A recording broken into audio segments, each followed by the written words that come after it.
Hey guys, how's it going? In case you didn't know, I am Alice and today I am joined with Tadgh.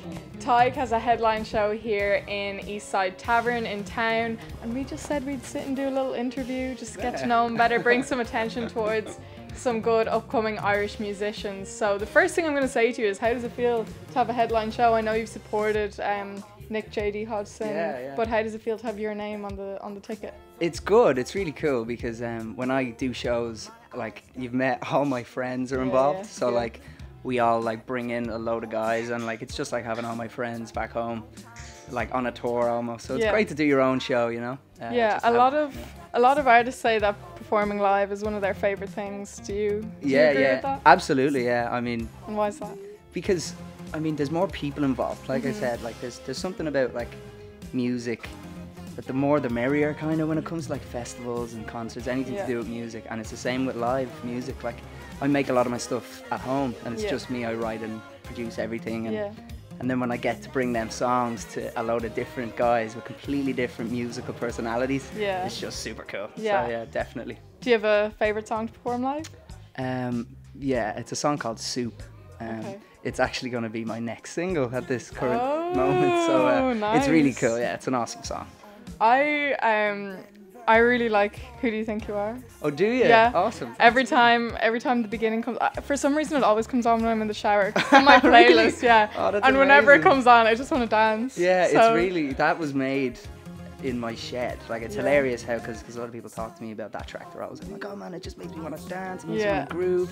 And it's great that I like spent like 6 weeks in my shed just listening to it over and over again. And do you have any pre-show rituals? Anything you do to prepare for a show? I kind of generally just like, I'm a really chatty person, and I'll be like, I'm like, I can tell. You know what I mean? But usually I'll get really quiet all of a sudden. And it normally happens like hours before the show. Like on the way in, I'll be in the car, or I'll be on the bus on the way into like sound check or something, and I'll be like just completely silent. And like friends have said it to me before, it's like, you're so weird, man, because you're always talking, and then the day when you're meant to be excited, you know, I don't know what it is though. It's just, I think I think a lot about the gig, and I'm just kind of like, oh my god. And what got you into music in the first place? My parents, pretty much. I mean, yeah, kind of just my parents. I was always listening to music as a kid and stuff, and I remember my dad came home one day and he was like, would you ever like to play the guitar? And I was like, maybe 6 or 5. And I was like, yeah.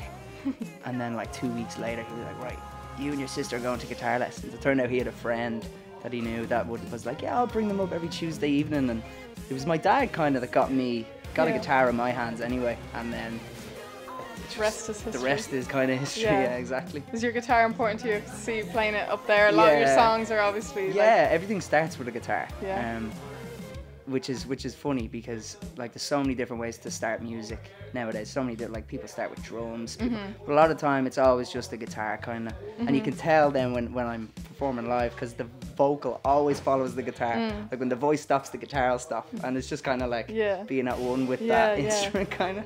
And cool. What do you think of the Irish music scene? Like, how have you found trying to break into the scene in Ireland? It's been fine. Like, Ireland is such a small place, you see. So there's just like, and it's great because everyone kind of knows everyone, and there's like a community feel with the whole thing, you know. But it's really tough to kind of, like, I feel like there's kind of one lane with a lot of Irish music, like especially when it comes to radio stuff. And like when you're trying to do something a bit different, and like you're not really, you know, like staying in that lane. So like what I'm trying to do is trying to get my music out of Ireland and get other people, like, because I released a track called OK Love like last year, and I got a huge fan base in Canada, in London, in New York, in Arizona, and like Ireland, Dublin was like 16th on the list of cities. So I mean, you know, Ireland, it's just so small. I mean, when you put music, especially with social media, when you put music out there, it's so, like, there's so many more people outside of Ireland. The potential to reach just has the potential to reach a lot more people. So. And you said there is kind of a lane, that radio music, stuff like that a lot of people try to fit to that kind of stereotypical type of music or whatever.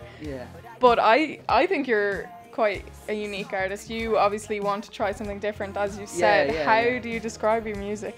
Well, I mean, see, that's funny because it kind of, like, I'm kind of making myself sound like I don't want to be on the radio or anything like that. But it, like, that's not what I'm talking about. What I mean is, like, it's kind of like people almost. Okay, yeah. It's like you kind of get into a lane of, you know, commercial success in Ireland. Okay, kind of. I mean, there's only certain companies that kind of work here, you know. I mean, I took my first major trip to London there 2 weeks ago, and I was meeting with a couple of labels and agencies over there, and it's just crazy how big and different, you know, how many different routes there are out to that, to the massive fan base that is, like, you know what I mean. And like, I definitely be in that lane. Like, you definitely hear my stuff on radio because it's definitely pop. Like, that's what I'd say anyway. I mean, you could stick it on. It's been 103 at 2 in the day, but then you could have it come on at 4 in the morning on, like, you know what I mean, some underground thing. Like you said, Who Do You Think You Are has quite a like, oh, that sounds cool. It's just kind of engaging, you know what I mean? Yeah. But that's the thing. Like, no boundaries is kind of what I'm really about. You know what I mean? And for young people in Ireland, especially trying to make it in music, do you encourage it?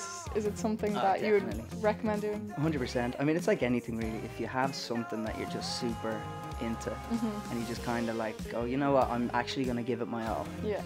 Your world just starts opening up, and like everything to do with that thing, just like there's more options, a lot more options. Yeah. And it's funny because a lot of people, they're kind of, you know, not really put their all into something, and then they're like, why am I, you know, and they kind of wait for like, they wait for the benefits of it, and it's like, well, that's not your thing. If you're waiting for benefits, like, just doing the thing should be enough. Yeah, for the love of it. And when you know it, you know it. And I mean, it's just, there's a potential out there because Ireland is such a cultured, like, musical, poetic, storytelling nation, like, bred into us. Yeah. And I just think, like, for any Irish person or anyone that's young, it's just such a lovely kind of world to meet. You know what I mean? Yeah. And I'm gonna finish with a serious question, if that's okay. Yeah, sure. Do you worry that you're gonna be the next Saoirse Ronan and no one's gonna be able to pronounce your name abroad? This is the thing. So like Tadgh, the name, it's completely mental for a name because it just, nobody knows what it says. Nobody knows, you know, and the spelling that I use, like the traditional Tadgh spelling, right? The way I spell it is kind of second in the running. It's like the second most popular way of spelling it. And the reason is because that's what it says on my passport, Tadgh in capitals. And I don't know, I think my whole thing at the minute is, if people don't know what it says and they see it the second time, they'll go, I still don't know what the fuck that says. You know what I mean? So they'll go, that word, I've seen it before, because the way it looks, it's very memorable. You'll kind of, if you see it again, you'll go, what is Tadgh? What is that? And I think that's a cool thing. I think that's kind of a niche thing that people will be like, you know, and I don't care how people pronounce it really, because it can mean, like music, it can mean anything to the person listening or viewing. You know what I mean? You make up your own world about me. It's the music that is really important, you know. And so I was like dead set on picking that name, right? Tadgh. I was like, I'm gonna do it, and I had a manager at the time, and he was like, no, don't pick that name. And I was like, oh, why not? It's cool. And then I basically like went with it. I was like, I'm sticking with it, and everyone was like, man, it's a stupid name. It's so like, people aren't gonna remember. How are the Americans gonna say it? What about the English? It's gonna be worse. And I'm like, I don't care.